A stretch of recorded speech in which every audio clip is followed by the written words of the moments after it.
Pardon me. That happens every now and again. Hi, everybody. How you doing tonight? Everybody good? Welcome to the Burbank Comedy Festival, the best of the fest. This is where you get to see everybody who's fabulous and paid off Barbara and Dave to come back and do all their material. And so I'm lucky I get to host this adventure tonight. I got to do it last year. How many people were here last year? Anybody? Was anybody here last year? You don't have to raise your hand. This is kind of a clapping event here. This is where you like kind of make some noise and have a good time. How many people once in their life, whether they like it or not, have ever seen The Price is Right? Let me hear you out there. Ever seen The Price is Right? Yeah. I know. It's just one of those shows, isn't it? It's just America's sweetheart game time show. And I'm the announcer of The Price is Right. I'm the guy that gets to shout, "Come on down!" I know it's kind of a panty dropper, isn't it? I know. It's crazy. I would have never guessed that I had this job in the history of my lifetime. For those of you who've never seen The Price is Right, how many people have never seen The Price is Right? Anybody never seen it before? Anybody? Really? Well, there's always one. There's always one person. Right now, they're probably so wasted on mushrooms they don't even know I'm talking about right now. But there's always one person. Price is Right, if you don't know what it is basically it's a big game show. It's the #1 show on daytime television. It's 44 seasons. And it's where people stand in line for like an hour, sometimes 5, 10 hours outside. They wear t-shirts, colorful. They put their favorite games on it. And then they come inside the CBS studio and they lose their fucking minds for about an hour. And it's hilarious because people get so excited to be there. Like I always say, what do you think was going to happen when I call you on down? And they think they're going to do all these exciting things. I call them down, they black out. And then I tell them, if you regain consciousness maybe 3, 4, 5 hours later, and you're going to have some patio furniture and a hang gliding trip to Norway that you owe $3,000 tax on. I know! Uncle Sam just giving it to you. Go on down! Yeah, that's not us, though. That's not us. We have... Who would have thought, like when I was in high school, that I have a job where gorgeous women line up. They line up for me, and they have my name on a shirt, and they're physically excited, and they're just begging me just to say their name one time. Wow, that would have come in super handy when I was 18 years old, dry humping my neighbor's couch. It was a nice couch. It was velour. You can't pass that up. If you would have come up to me in high school and told me that I was going to have the Price is Right gig someday, which meant if you were walking up to me in high school, that meant you were coming up to my T-top Trans Am, and I, had on, yeah, exactly, my T-top Trans Am, and I would have been, my mullet haircut and my shirt cut off at the shoulders, listening to my Ronnie James Dio and Scorpion mix cassette, and if you would have said, dude, I've seen the future, and someday you're going to be the announcer of that game show, The Price is Right. I would have laughed so hard, I would have pooped my parachute pants right then and there. And now I'm the guy that yells, "Come on down!" It's just crazy. My favorite thing to yell on the show, if you've ever seen it, is, "It's a new car!" Because if I do it just right, the person pees a little. I swear to God they do. It's really funny. If you want to know if somebody pees on The Price is Right, all you have to do is just watch their face. Like, first of all, if you've ever watched The Price is Right, this puts you in a special category in the world because we are the #1 show in daytime, but we're a daytime show. We're on at 10 or 11 a.m. across America. This is not your average working class. So the people that see Price is Right are a different breed, a special breed. And so it's usually, like, make some noise if you fall in one of these categories. Stay-at-home mom.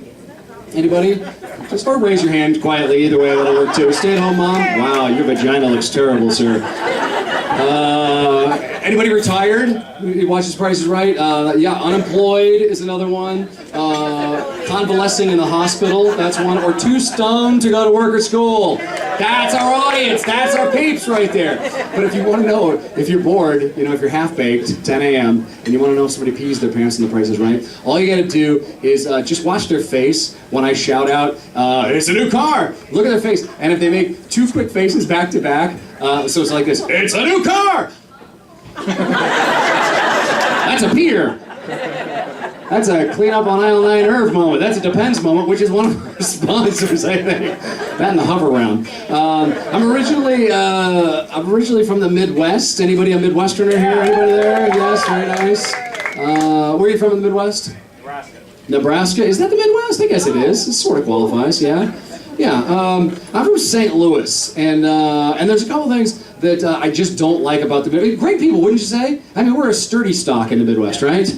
Yes, we're not small people. We're robust people in our clothing and our food sources. We like big things in the Midwest.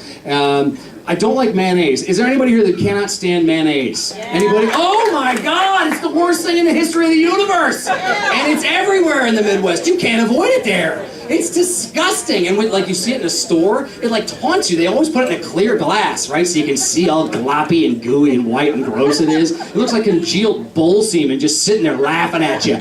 The way I feel about mayonnaise is it's sort of like a couple of the Kardashians. Wait for it. Just by looking at it, you can tell that it would probably taste really gross. And unfortunately, it's spread on everything.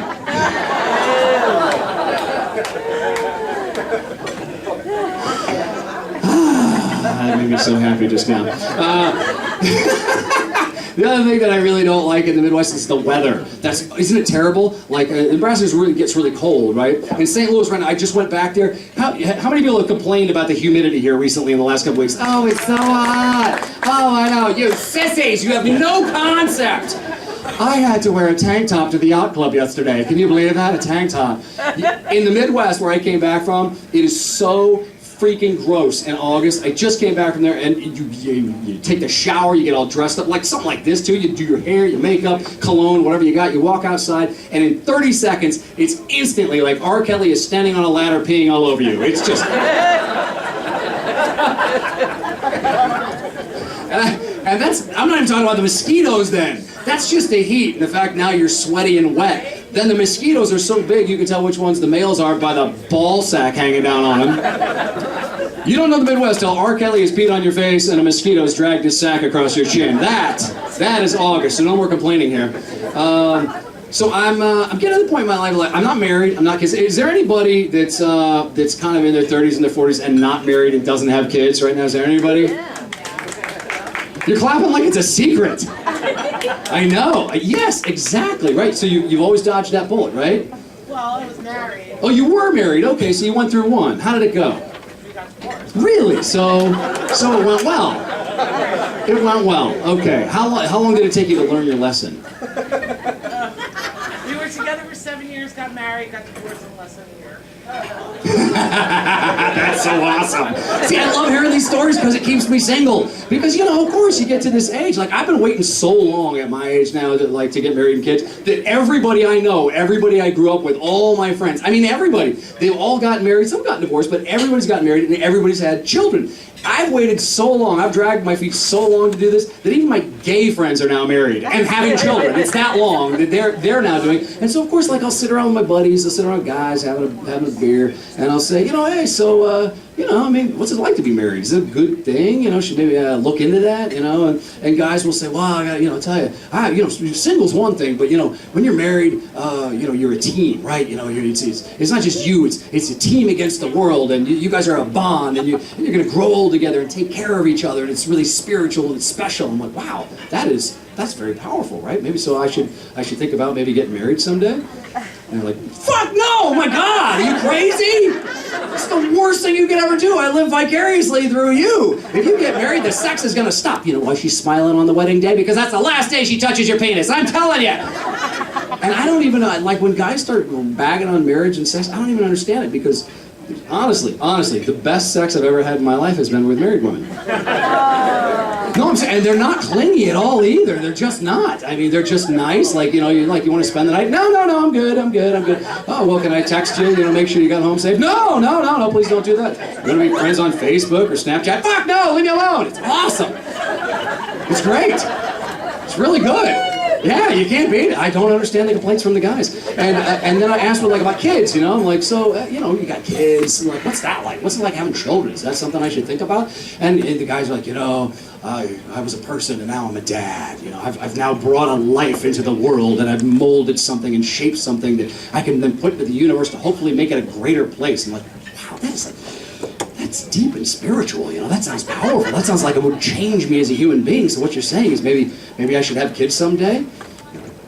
Fuck no! Oh my God! Are you kidding me? If you think sex stops at marriage, wait till you have kids. The Harley's gone, the boat's gone. And I don't understand that either because honestly, some of the best sex I've ever had was with kids. Not in America like Jared from Subway. I'm talking like in Thailand where they're happy for the $15. He's gonna get the $5 foot long. So I would like to finally talk about something very special. I was hanging out with all my buddies here in the last few weeks. They were talking about like what guys think is funny, like what guys think are just hilarious. And guys, we all agreed that one of the funniest things guys like is farts. Like just every guy thinks that farts are hilarious. How many guys think farts are hilarious? They are. Yes, they're funny. But not to women. Women right now are going, this is just stupid right now. This whole thing is just this idea is stupid. But guys, we like our farts so much we name them. We started talking about like, well, we name them, right? I guarantee every guy knows at least 3 names of farts right now, right? You got the sort of like the silent but deadly, right? Then you've got the firecracker. You know, you got the question mark, right? The gambled but lost, otherwise known as the shart. And then, of course, every woman, I don't care, and this is why women hate it, every woman has experienced the Dutch oven at least one in her relationship. Yes, it's happened. If you've been in a relationship for a long time with a man, sooner or later there's the old Dutch oven. And you know what? Oh, you don't know what that is? Yeah. Yeah, where they fan the sheets and put it over your head. There's also the hot box, which is where you get in your car, and right before you rip it, you roll up the windows, turn on the heater, and crank it on full blast. That's it, you put the windows lock on, yeah. So there's all those.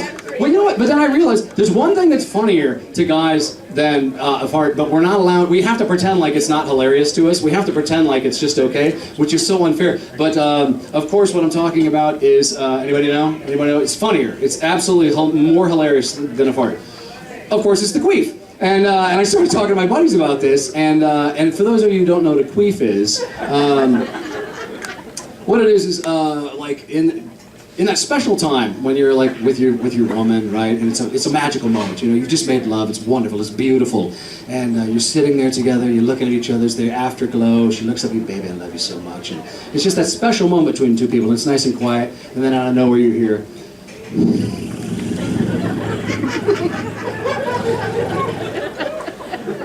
It's the funniest thing ever to a guy, but we have to pretend like we didn't even hear it. It's not a fart, it's a pussy fart. It's hilarious. It's the funniest thing ever. We would instantly name it, but we're not allowed to. And women make it funnier because, of course, we're trying to keep a straight face. Oh, I didn't even hear that. What are you talking about?